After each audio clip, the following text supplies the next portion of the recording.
This little episode is going to be something that's a bit of a departure from the main Let's Play of Final Fantasy 15, where I just decided to stop at one of the towns in the game.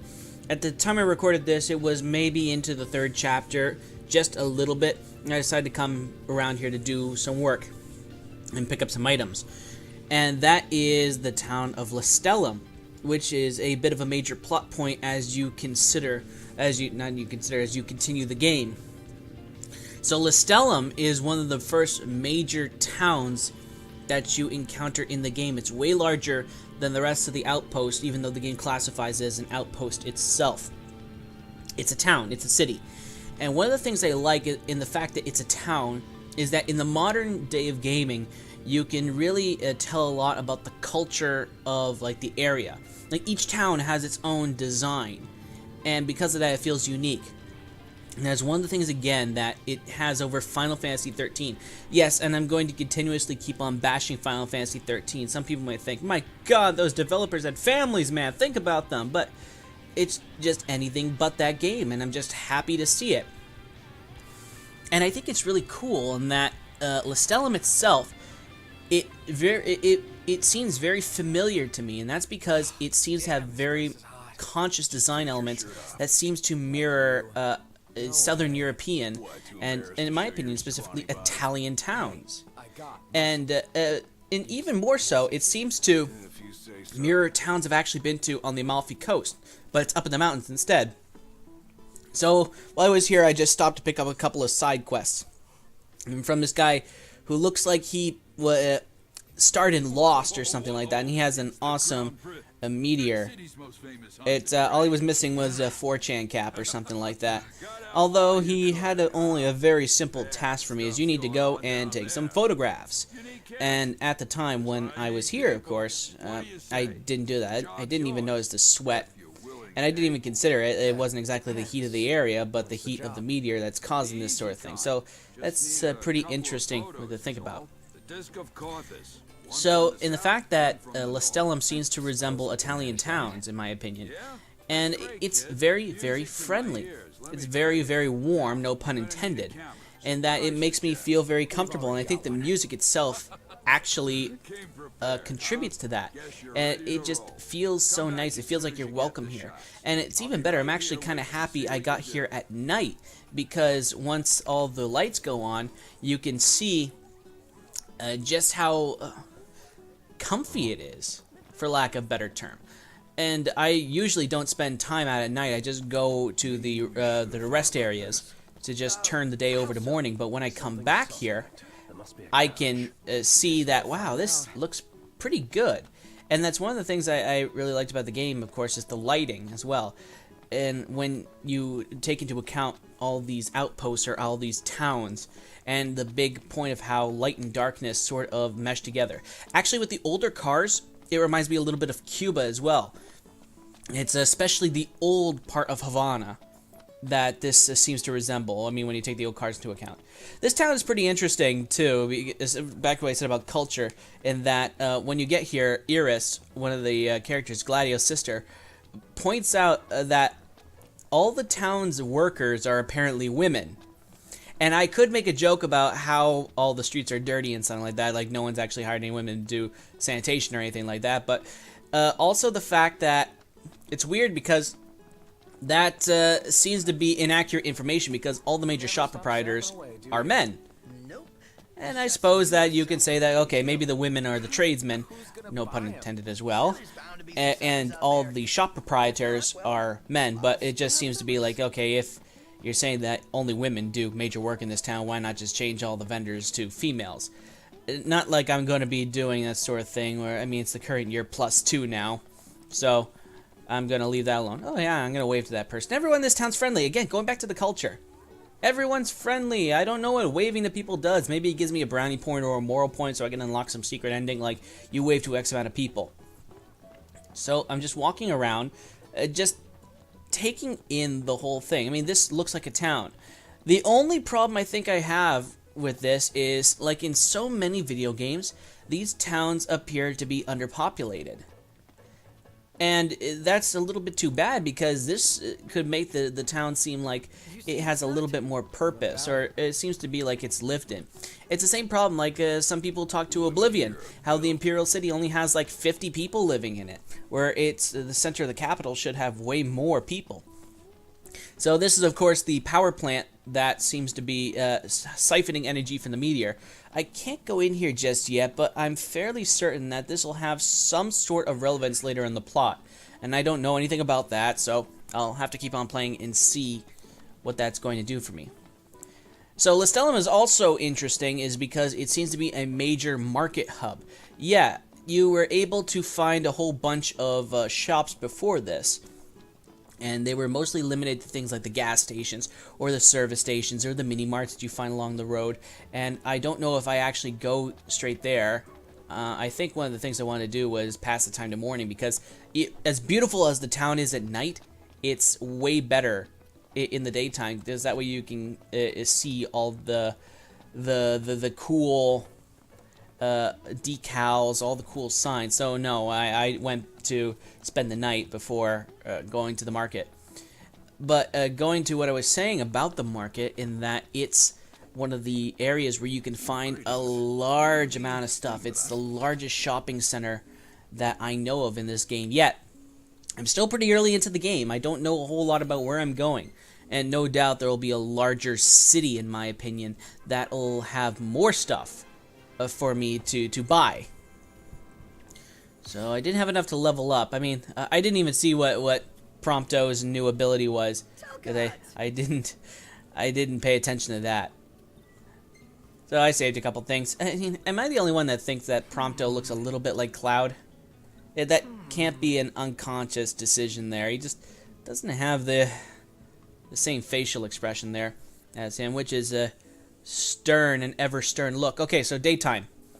And this is what I was thinking. Like, this town looks old. It looks ancient. But it looks like there was a long history behind it. Like, there's some sense of who lived here.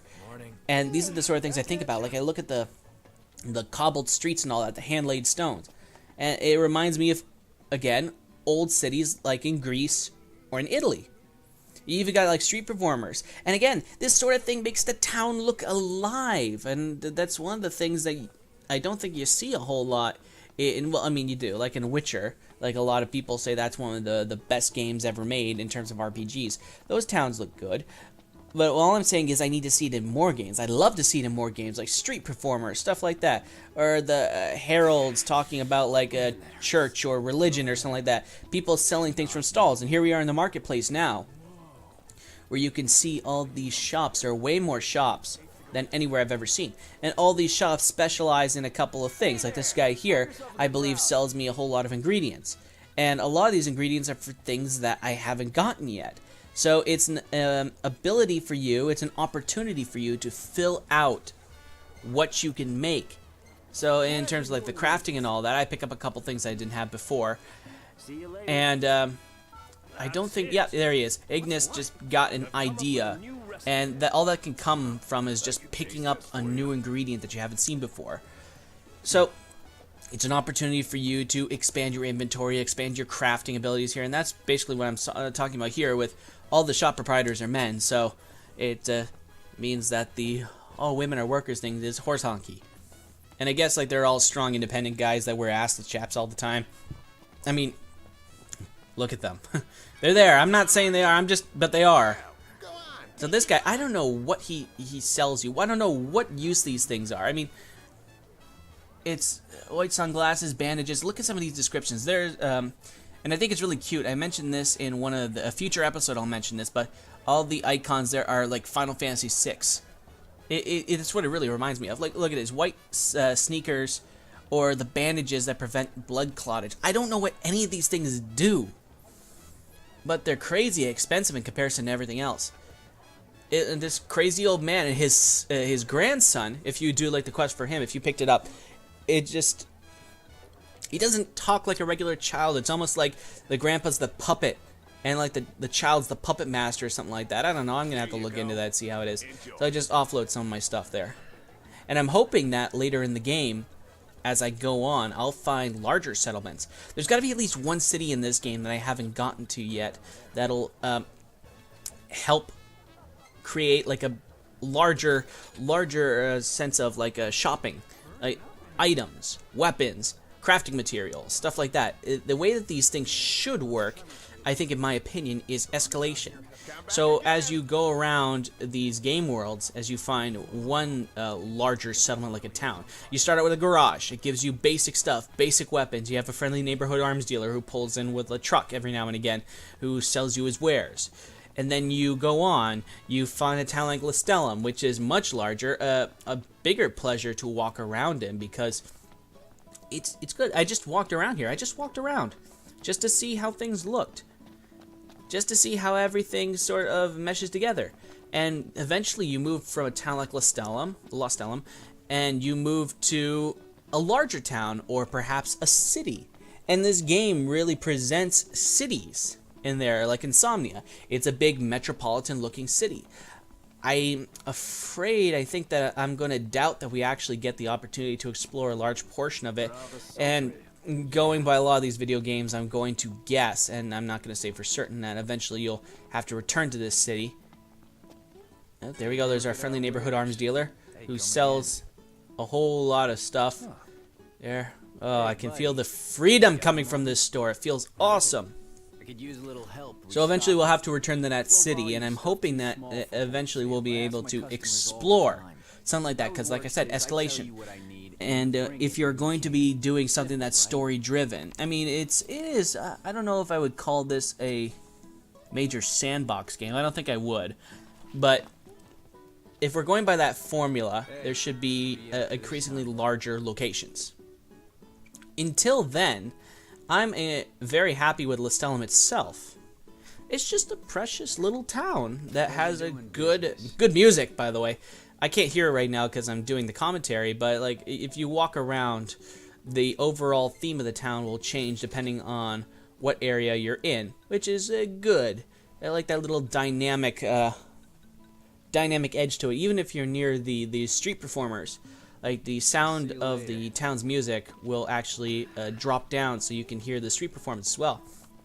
All in all, it's a good choice for Square Enix to bring back towns. It never should have left because, again, I'm going to punch Final Fantasy 13 below the belt again. They did everything wrong in that game. I mean, you feel free to deny it, feel free to challenge me on that, but that game is everything that you should not put in an RPG, like removing towns and putting shopping and saving in one location so that nothing really seems fluid about it. Nothing really seems like it's part of a larger world. You're so detached from the whole thing.